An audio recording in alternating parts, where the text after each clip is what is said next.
Located in the heart of Central America, Honduras is a country of immense natural wealth, with lush forests, fertile land, and vast mineral deposits. Despite such riches, the history of Honduras is marked by massive inequality. Today, a powerful minority control most of the land and other resources in the country, while the majority live in poverty.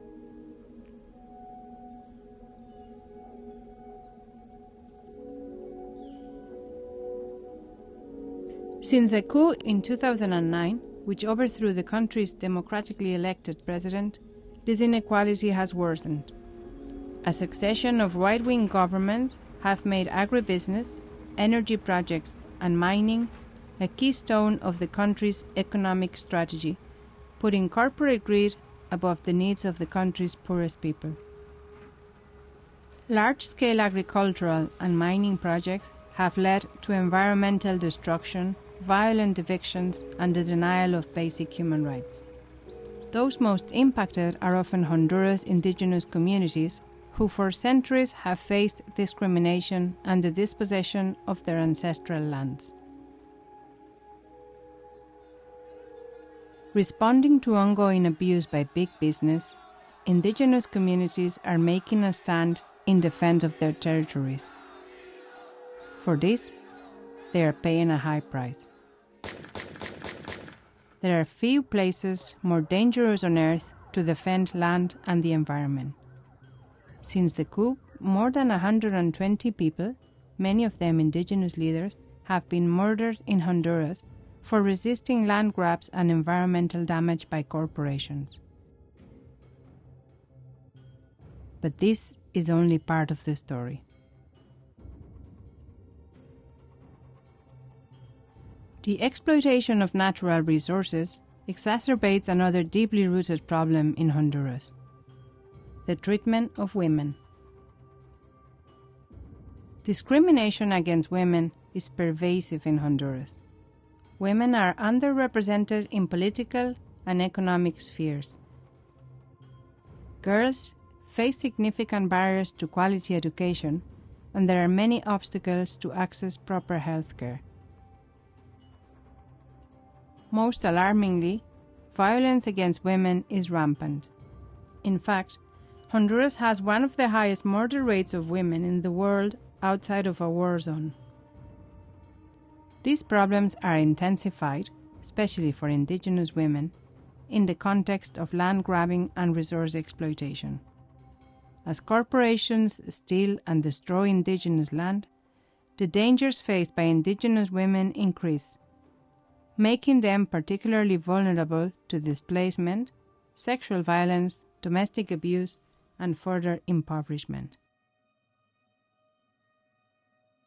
However, indigenous women are not simply victims of abuse. In the face of inequality, they remain resilient. In many cases, they are the ones leading the struggle to defend their land and environment from exploitation. In doing so, they not only confront corporate power, they challenge what it means to be a woman in Honduras.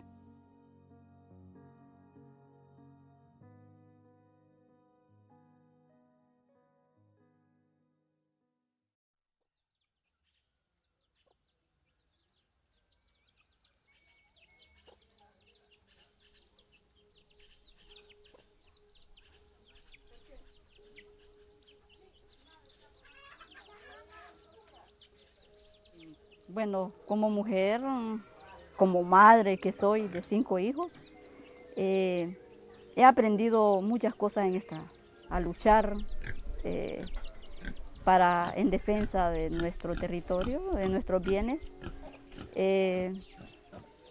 porque la vida de nosotros está en este bosque, está en los ríos, está en toda nuestra naturaleza, pues.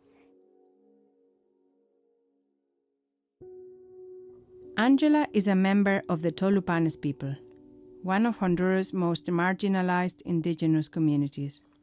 For years, they have had to fight to remain on their ancestral land in the face of illegal logging and mining operations.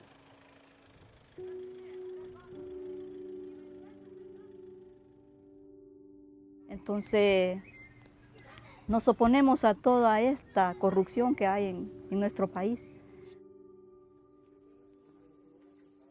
Alison Pineda is a Tolupanist activist at risk of imprisonment for attempting to stop the exploitation of the forest. Bueno, nos criminalizan por estar ahí. Estábamos en una toma, estábamos deteniendo los camiones para que no pasaran. ¿Los camiones que llevaban? Los camiones que iban cargados de madera. Y bueno, nos culpan de que nosotros fuimos los que destruimos los vidrios de los camiones, que no fue así.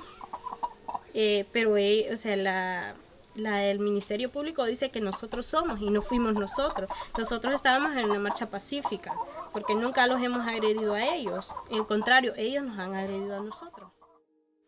¿Y le da cuáles son sus temores que puede resultar de este juicio?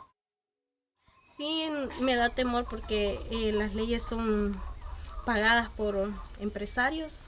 Entonces da temor de que nos vayan a arrestar, a dejarnos ahí solo porque ellos pagan cierta cantidad de dinero para tenernos ahí.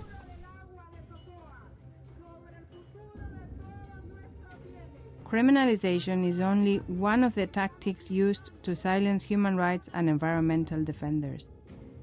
They face intimidation, physical violence, and murder. Over the past 2 decades, around 100 Tolupanist activists have been killed in the struggle to protect their land and forests. On the 25th February 2019, Salomon Matute and his son, Juan Samael Matute, became two of the most recent victims when they were shot dead on their way to work.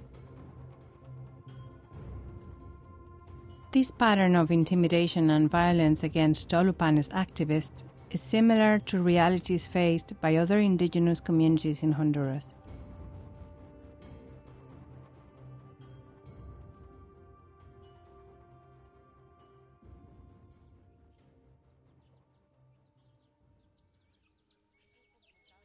Ana Miriam is a member of the Lenca people, Honduras' largest indigenous group. She is a leading voice against the building of a hydroelectric dam on the Chinacla River.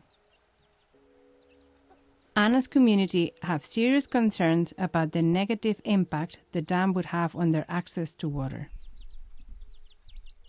Since beginning her public opposition to the dam, Ana's life has been in serious danger.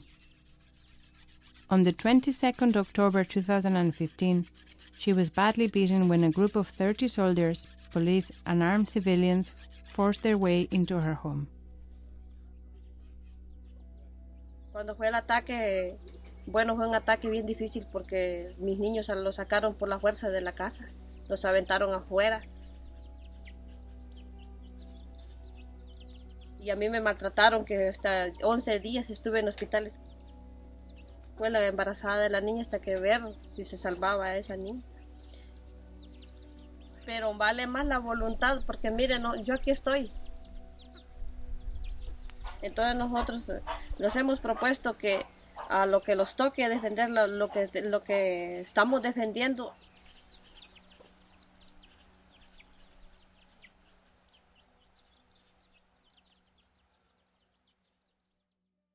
This is Democracy Now!, democracynow.org, The War and Peace Report. I'm Amy Goodman as we turn now to Honduras, which is still reeling from last week's assassination of Berta Cáceres, one of the country's most well-known indigenous environmental leaders. She was gunned down in her home early Thursday, less than a year after she won the prestigious Goldman Environmental Prize.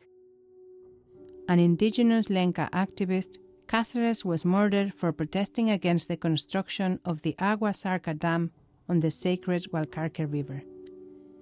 The dam threatened the supply of water, food, and medicine for hundreds of Lenca people. As one of Honduras' most prominent activists, Berta not only dedicated her life to protecting the environment from exploitation and destruction, she also championed women's rights. Berta's legacy is one of inspiration to other women, to take a stand against big business and gender inequality.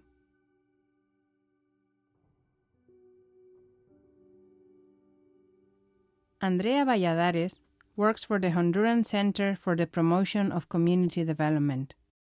It is an NGO providing legal and technical assistance to indigenous farmers that are defending their land against mining and hydroelectric schemes.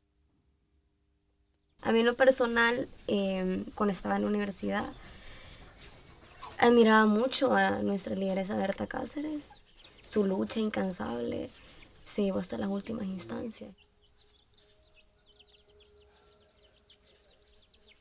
Bueno, creo que a lo largo de la historia las mujeres han sido víctimas de mucho machismo, incluso en las mismas comunidades indígenas. Entonces siento que ellas han agarrado ese auge y esa fuerza de decir, no, yo también puedo ser una defensora, yo también puedo ir enfrente de mi pueblo. Son mujeres muy fuertes, mujeres sin miedo, mujeres que se enfrentan a cualquier cosa por su familia, por su futuro y más que todo por sus tierras.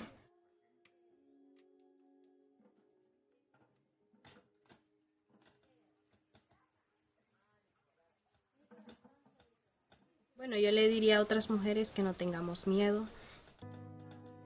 O sea, por el hecho de ser mujer cuando nos discriminan.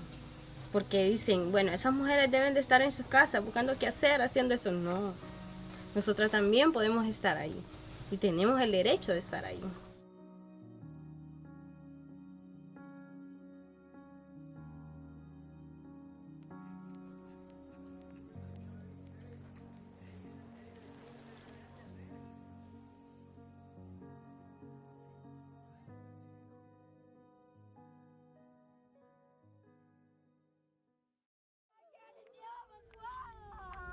The corporate race for natural resources has put millions of people around the world at risk of abuse.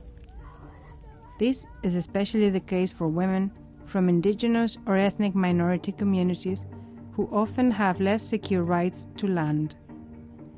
Honduras is not unique in this regard. However, while big business continues to operate with impunity in Honduras, the drive for profit will further escalate the abuse of land and life, particularly the lives of poor indigenous women.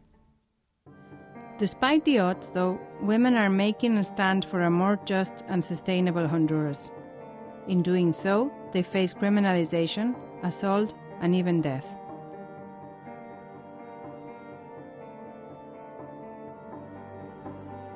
Their courage in protecting indigenous land from exploitation is not just an act of defiance against corporate greed. It is an act of defiance against the very system that seeks to keep women in their place.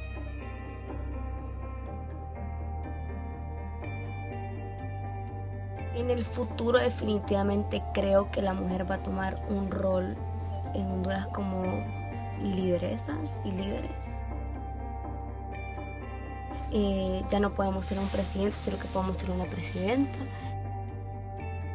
La mujer está haciendo un cambio radical en Honduras. Creo que qué mejor cosa que esa.